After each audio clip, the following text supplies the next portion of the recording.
उससे नबूवत के बारे में सबूत नहीं मांगे। वो कहता फिरता है कि उस पर वही आती है।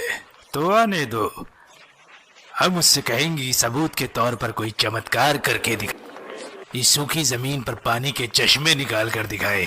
यहाँ तो साग सब्जियां भी नहीं उगती। तो क्यों ना हमारे सामने फरिश्तों को लाकर खड़ा कर दे। इसके अलावा वो हम में सबसे गरीब है, तो वो अपने खुदा से दुआ नहीं करता कि उसके लिए एक सोने का घर दे दे। हमने तुम्हारे दोस्त से कुछ चमत्कार करने को कहा था, लेकिन उसने अभी तक कुछ नहीं किया।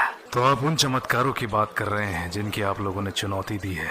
अगर वो इनमें थोड़ा दिखाएं या ज्यादा, तो क्या आप लोग यकीन करें?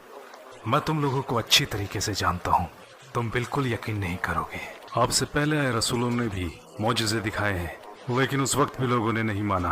आप लोगों के ताल्लुकात यथरिब में रह रहे यहूदों से हैं, तो उनसे तुमने जरूर सुना होगा कि कैसे अल्लाह के फजल से मूसा ने दरिया के 2 हिस्से कर दिए थे। तो क्या फिरौन और उसके लोगों ने मूसा के फरमान की नाफरमानी नहीं की? तो जब यहूदियों ने मूसा के कारनामे बताए, तो क्या तुमने उन पर यकीन किया? वल्लाही अल्लाह के नबी झूठ नहीं बोलते। ऐ लोगो, नबी की नाफरमानी करने वाली कौम पर अल्लाह का सख्त अजाब होता है। अगर करामात देखने के बाद भी लोग यकीन नहीं करते, तो फिर उसका सख्त अजाब आता है। आद और तमूद के लोग जिन्होंने अल्लाह की नाफरमानी की, हालांकि उन्होंने वो करामातें भी देखी जो रब ने दिखाई, और गाफिल हो गए, और बाकी बची तो उनकी तबाही। तो सुधर जाओ, अभी भी वक्त है, सुधर जाओ।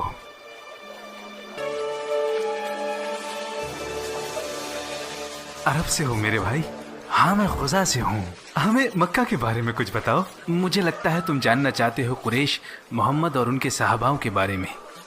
सही कहा। मुझे लगता है वहाँ अमन व अमान कायम हो गया है। पहले हमजा इस्लाम ले आए, और अब उनके बाद उमर इब्न अल खत्ताब। क्या तुम बिल्कुल सही कह रहे हो? हमजा और उमर?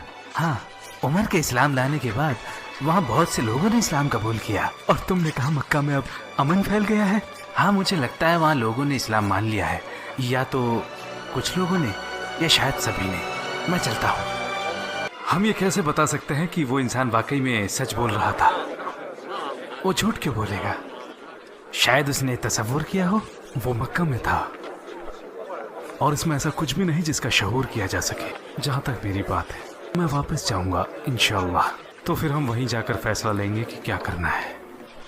मैं रसूल अल्लाह से ज़्यादा दिन दूर नहीं रह सकता, चाहे वो दुनिया की सबसे बेहतरीन जगह ही क्यों ना हो।